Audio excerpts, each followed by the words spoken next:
My name is David Oakes, and I just played a 4-bar excerpt from a Carcassi study. I think it was Opus 60, number 16 in F major. And in that one phrase, we have two of Jimmy Wyble's triads. And I want to show you how they were used in the 19th century and how they were analyzed, and then look at how Jimmy would have used this same information. So anyways, this phrase goes from a 1-chord F to this chromatically altered dominant into C7. So we have a passing tone on the bottom, on the top rather.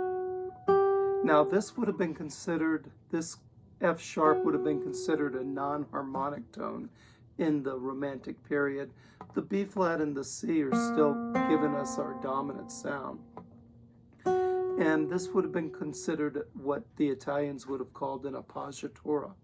And basically that is a passing tone that's accented and resolves by step.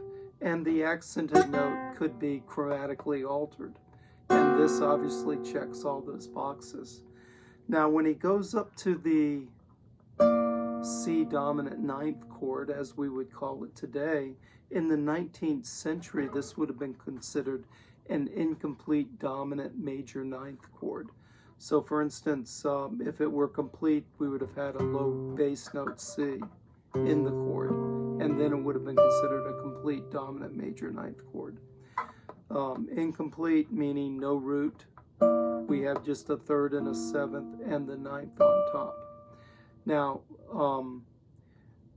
there was also another chord similar to this in the 19th century, the incomplete dominant minor 9th, where we would have this plus the flat 9, which would have made it a diminished 7th chord. And both chords were used very often in the 19th century, but Carcassi used the incomplete dominant major 9th in this example, which is one of Jimmy's triads.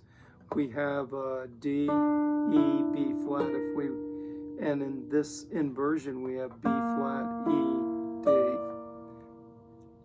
So then we can look at the resolution of this chord. The B flat resolves down to an A, the 7th resolving down to the 3rd resolved up to the root. So we have a beautiful contrary motion in the bottom voices, and then that D just resolved down a whole step to the 5th of this F chord.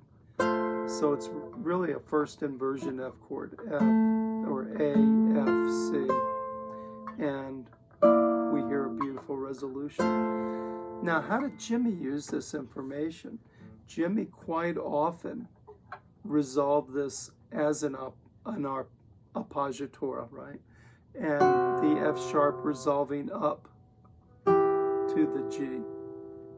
So in Etude 23, that jigsaw, he did that same thing, right? And then down. He usually resolved down more on the bass side than he did on the treble side. So he has these kinds of sounds. Please excuse my playing. It's a little bit tremorous today. And then this chord, he would have quite often gone to a different inversion. So instead of B flat, E, D, he would have maybe played E, B flat, D, and played it more like a C dominant 9th chord here. Take out the root. And then this chord, he would have maybe gone F sharp, C, B flat.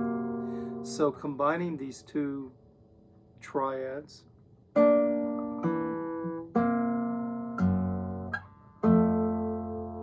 get that with the resolution going down. Quite often he would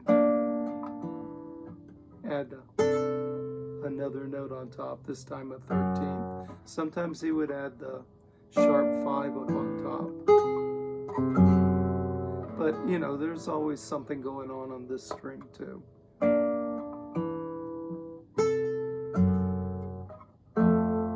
And then the resolution resolution down. Now he would resolve it to dominant, he would resolve it to major and to minor. So he wasn't picky about that kind of resolution.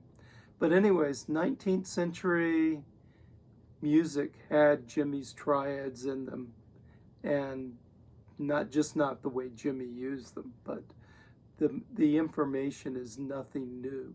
It's been around for centuries. Anyways, have a good day, and we'll see you again soon.